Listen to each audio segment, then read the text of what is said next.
Indianapolis Colts and the Jacksonville Jaguars. We know this is a important game for the Colts. They are 14.5 to 15-point favorites in this one, a total of 44.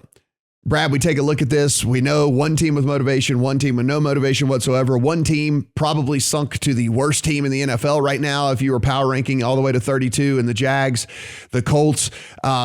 Look, a tough loss last week to the Raiders, in which the same thing that I have been preaching since preseason on this very podcast is, if it comes down to it and Carson Wentz has to make the throws, Carson Wentz just ain't making the throws. If you go back into that box score last week, he threw for 148 yards. 45 of those came on a ball that should have been an easy interception, which two Raiders defenders ran into each other and the ball perfectly flipped backwards right into T.Y. Hilton's hands, who was standing in the end zone.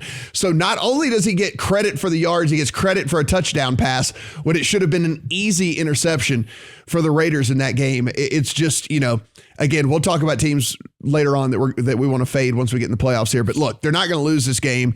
The question is 14.5 to 15.5 points is what's going on out there. It is the Jags, but Lord have mercy, that seems like a lot. Yeah, I mean, we said it on the podcast last week, right? Don't assume Carson Wentz is going to take the week off practice with COVID, no vax, and just walk in and be good, because, he didn't. He was garbage. He's not Aaron Rodgers, is he? He needs Frank Reich in his ear and coaching him up a week. For this game, I think you have to be with the Jags or nothing. Obviously, everyone's going to be on the Colts because they have to win, etc. There's the stat floating around there that teams that have to win versus teams with nothing to play for, back the underdog, and you're 60% over the last 5 years or so, with the team with no motivation. They're still going to want to turn the Colts over. They've been good against the Colts down there in Jacksonville for whatever reason. And they're not going to be as bad, the Jags, as they were last week when they gave up 50. I mean, they were like riddled with COVID. Yeah.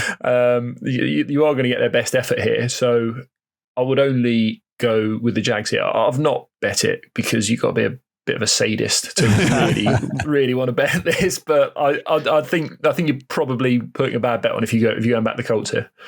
Stephen, here's the other thing about this. Must win doesn't mean must cover, right? I mean, like, that's 100%. The other thing about this. Yes, it's a must win.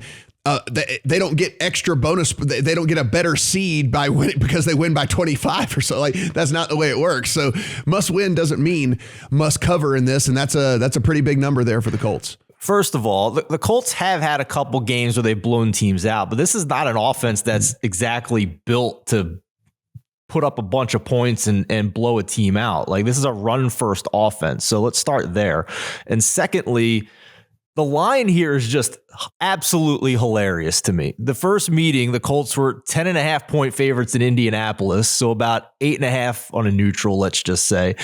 And now the Colts are minus 16 in Jacksonville, so 18 on a neutral. A 10-point adjustment from the first game between these two teams in a game that the Jags actually outgained them in yards per play. So, I mean, I don't really put anything into that for this one, but yeah, I'm with you guys. I would never in a million years lay this many points on the road with Carson Wentz, ever. Like, to use your term, Matt, I wouldn't use your money to bet on the Colts to cover this spread with Carson Wentz. But the one thing I will note here, I also don't want to bet on the Jags pregame either. The angle, if you want to bet the Jags here, to me, is in game, because Frank Reich is the master of the script that Brad has pointed out multiple times this year. And to put a number on that, since week 4, after the Colts lost those first 3 games.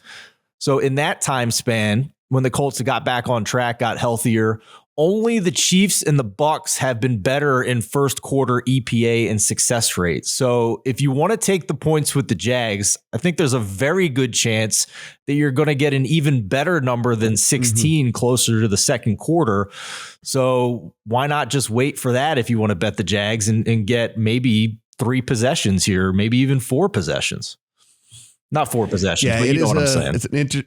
It's certainly an interesting number, interesting game. I do like maybe just holding off and let the Colts get the ball once. They're going to go down and score. And then, you're going to get better than 15 or 16 or whatever it is that by the time this thing kicks off. You might get 21 and a half. You're going to get better. Yeah, you're going to get better than that number as it is anyway.